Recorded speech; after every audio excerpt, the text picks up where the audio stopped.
The house you never really own, part 2. The house that you never really own, part 2. What's up, everybody? My name is Kier, and you are watching the important things that really matter. Today, we're going to be talking about the house that you never really own, part 2.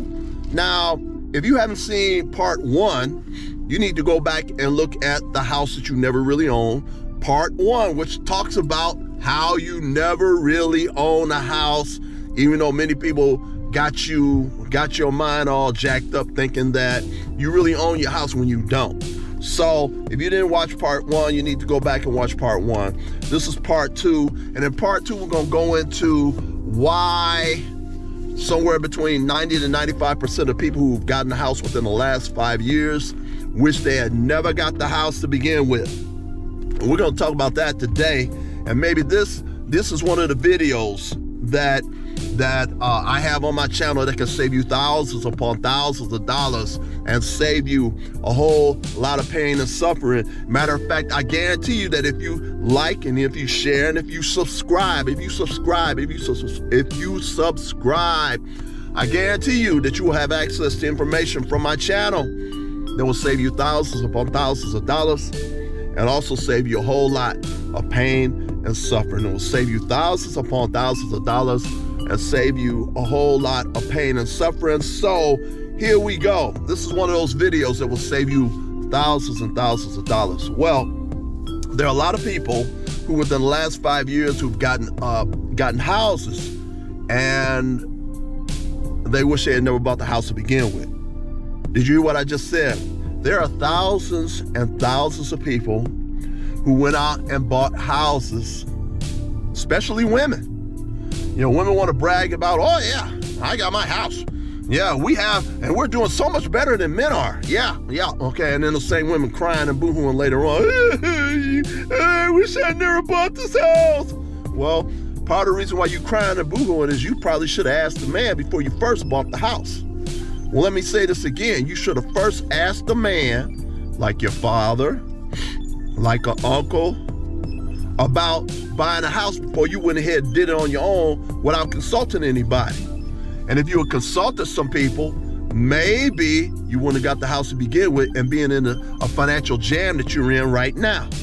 But you can't tell a lot of women anything because, you know, they do what they want to do and they feel like they don't have to consult men in any way, shape, form, or fashion. And that's why a lot of women end up getting themselves in a whole lot of trouble. I got a relative right now that's in a big, humongous amount of debt right now because she didn't bother to ask anybody or get any advice from a man as to does she really need to go and put herself in debt for some things that she wanted to do to the house. She didn't bother to ask nobody. And now she's sitting up here crying and boo-hooing and wishing she had never get these things done to her house that she got conned into. Well, this is what happens when you don't consult men. You don't consult a man, you end up being in a whole lot of trouble a lot of times. That's why there's a lot of women right now that's in $30,000 in credit card debt, $50,000 in credit card debt, $60,000 in credit card debt. I mention those numbers because these are like 3 different women I've dated in the past that were in that much debt, credit card debt.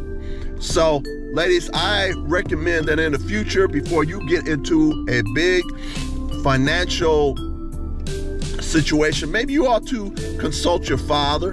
Maybe you ought to consult, if he's not a Pookie or Ray Ray, one of them idiots.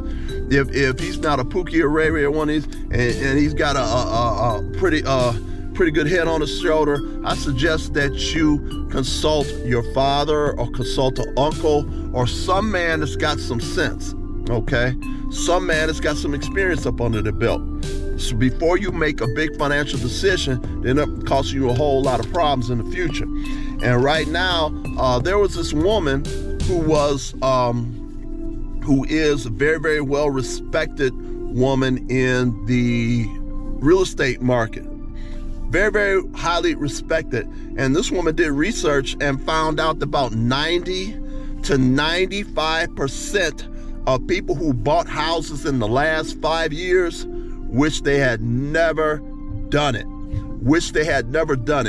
And so one of the things, and we're going to talk about some of the reasons why they wish they had never bought a house to begin with. And that's the reason why you need to go back and look at the house you never really owned, part 1. This is the house you never really owned, part 2. You need to understand this stuff. And so people got your mind jacked up into thinking that you really own something that you never really own. Okay, so anyway, we're going to take a look at this, some of the reasons why these people wish they had never bought the house to begin with. One of the main reasons is, I guess a lot of people, you know how they will always tell you when you were in school, go to class and don't skip class. And you know how some of you went to the bathroom, was getting high in the bathroom, you know, instead of going to class, especially math class. Well, I'm going to show you why some of you all should have went to that math class that day, especially when they were talking about percentages. Well, anyway, some people who went ahead and bought a house without fully understanding percentages went ahead and got a house that was not a fixed interest rate, okay? Percentages talks about interest and stuff along those particular lines. Well, you have people that went and got a house, and instead of them getting a fixed interest rate, they find out later on that they have an adjustable interest rate. Well, I guess, I don't know, maybe they didn't understand what the word adjustable meant.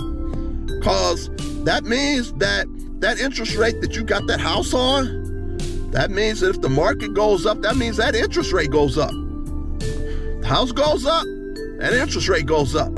Or if you happen to have an interest rate that's a balloon interest rate, where you pay a low interest rate up front, and then later on it gets humongous and big towards the end, towards the middle to the end. And people realize that's what they got, and they're like, oh, wow, what happened? Well, it's too late to wonder what happened. You should have made sure that you had a fixed interest rate before you got the house to begin with, and then later on you find out you got an adjustable interest rate or you got a balloon interest rate, which is ridiculous, okay? And so now you have some people who, because they were in the bathroom getting high instead of going to math class, they didn't fully understand the intricacies of interest rates. Well, you're going to learn now. You're going to learn today. I just explained it to you. And if you still don't learn it, if you still don't understand what I just said, well, basically in a nutshell, this is the reason why the amount you got to pay every month is going up significantly every other month or every 6 months or every year. This is part of the reason why. Because you got an adjustable interest rate instead of a fixed interest rate. You got a balloon interest rate instead of a fixed interest rate. Now, what the people didn't tell you when you were buying your house was that your property taxes may go up tremendously. Like the next year, your property taxes went up. You were paying $1,100 a month, and $1,100 a month was comfortable for you. And now you look up, now you're paying $1,500 a month. Well, your property taxes went up. Part of that adjustable interest rate went up. Other stuff that went up too. And now you're in the money pit of a home. And you got 30 more years on your mortgage you got to pay on. That's right, you got 30 more years. Yeah, it's going to be quite painful financially for you. You're not going to have any money. And so these are some of the main reasons why you have people who wish they had never bought their houses, because they got, instead of a fixed interest rate, they got adjustable interest rate, they got a balloon interest rate. They didn't think about that their property taxes were going to go up significantly the next year, and other things along those particular lines, which could make your regular monthly note go up significantly. And that's why right now there's about 90 to 95% of people who got homes wish they had never got them to begin with. Wish they had never got the homes to begin with. So, one of the things I'm going to say is, please like, please share, please subscribe. Please like, please share, please subscribe. Share this with as many people possible, especially those people that's planning on getting a home. Go back and look at the house you never really owned, part 1, and make sure you send them the house you never really owned, part 2, which is this video right now. Please like, please share, please subscribe. Because if you don't send this to different people that's planning on getting a house or even just thinking about getting a house, they can end up getting themselves in a whole humongous amount of debt, that they can't pay back. Oh, and one of the things I also forgot about too is that some people forget about the maintenance of the home. Well, you want something changed in your house, then your mortgage went up, and now you can't get things changed in your house, which has things to do with maintenance, or you might have some upkeep. You might want to change some stuff around in the kitchen. Nobody ever talked to you about that. See, this is part of the reason why you should talk to a man before you make a major investment. This is the reason why you should talk to a man before you make a major investment. And this goes for men too. You need to talk to an older man. You need to talk to an older man who's got experience up under their belts. All right, please like, please share, please subscribe, please like, please share, please subscribe, and share with as many people as possible. Peace.